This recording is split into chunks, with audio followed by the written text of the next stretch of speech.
Rudolph the Red-Nosed Reindeer. Christmastown, also known as the North Pole, is the wonderful place where Santa Claus lives with Mrs. Claus, all the elves, and the flying reindeer that pull Santa's sleigh every Christmas Eve. Nowadays, Christmastown is a happy place. The elves make toys, the reindeer fly, but in the old days, everyone had to watch out for the abominable snow monster. He was big and furry and hated anything having to do with Christmas, and he liked to eat reindeer. All that started to change when Santa's lead reindeer, Donner, became a papa. "We'll call him Rudolph," said Donner, looking at his new son. Suddenly, Donner and Mrs. Donner saw a bright light. "He's got a shiny red nose," said Donner in surprise. "I'd even say it glows." Santa came to see the new arrival, but then he saw Rudolph's nose. "Let's hope that glowing stops. If Rudolph wants to make the sleigh team," Santa said, "we can't have any shiny noses flying through the sky." So the Donners put a little cover on Rudolph's nose. Soon it was time for the new fawns to go to the reindeer games. There they would be inspected by Santa, who would choose the best reindeer for his team. At first Rudolph felt shy, but soon he met a doe named Clarice. "I think you're cute," she told Rudolph. The coach arrived to teach the fawns what they needed to know to be on Santa's team. "First, we'll learn to fly," he told them. "You have to get up enough speed and jump into the wind." Rudolph was so excited about his new friend that he took off with a great whoosh. He soared high over the heads of the reindeer and Santa, too. But as all the young reindeer continued to play, the cover popped off Rudolph's nose. It glowed for all to see.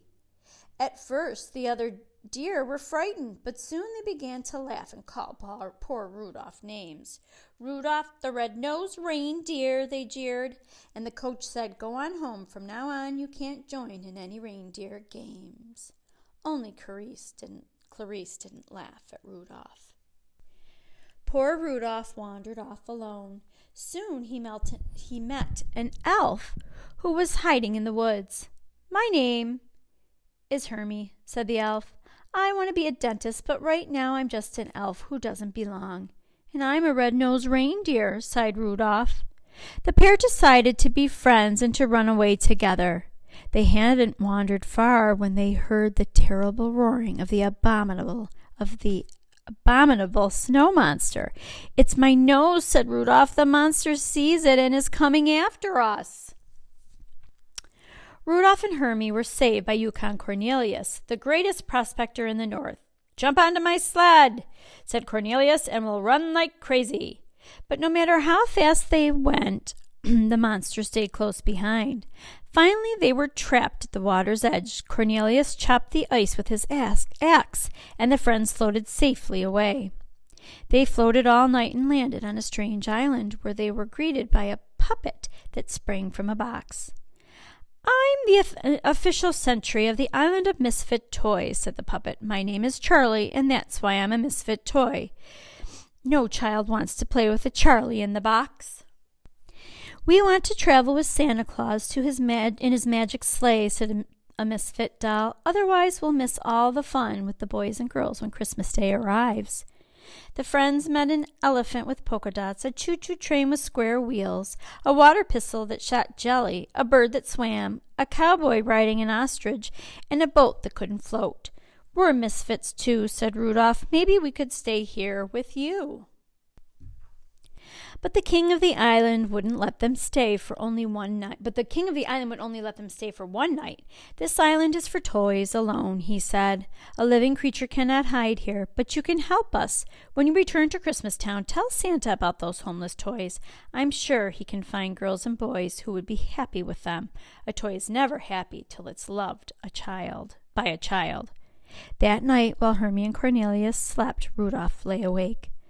"My nose will only bring my friends more danger," he thought. "I must go off on my own." But as he wandered alone in the snow, Rudolph realized that he couldn't run away from his troubles. Rudolph returned to the mainland and headed for Christmastown, but first he had to pass the cave of the abominable snow monster. As he did, Rudolph heard voices crying, "Help! Help!" Rudolph rushed inside. There were Rudolph's parents and Clarice. They had been searching for Rudolph and had been caught by the monster who was about to devour Clarice. "Put her down!" Rudolph cried, butting the surprised monster with his little antlers. Just then, Hermie and Cornelius pulled up outside the cave. They had followed Rudolph's trail and knew he needed help. "An abominable snow monster will never pass up a pork dinner," said Cornelius. "Hermie, you sit outside the cave and oink like a pig. When the monster comes out, watch out."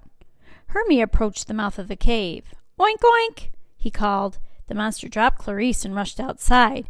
At that moment, Cornelius pushed a giant snowball down on top of him. Splat! Working quickly while the monster was stunned, Hermie used his dentist tools to remove the monster's teeth. Back in Christmas Town, Rudolph told how he and his friends had defeated the abominable snow monster. Everyone realized that misfits had their place too. Rudolph told Santa about the misfit toys. "As soon as the storm lets up, I'll find homes for them," Santa promised. Then the weather elf handed Santa his report. Santa gasped. "The storm won't subside by tonight. I won't be able to see to fly my sleigh." Suddenly a flash of light caught Santa's eyes. "Rudolph," he said, "what a beautiful, wonderful nose. Won't you guide my sleigh tonight?" "I'd be honored to," said Rudolph, putting on his jingle bells. "Okay, Rudolph," said Santa. "First stop is the Island of Misfit Toys. Up, up, and away." And with Rudolph leading the way, Santa soon found loving homes for all those lonely toys. "Rudolph the Red-Nosed Reindeer," everyone sang. "You'll go down in history." And he did.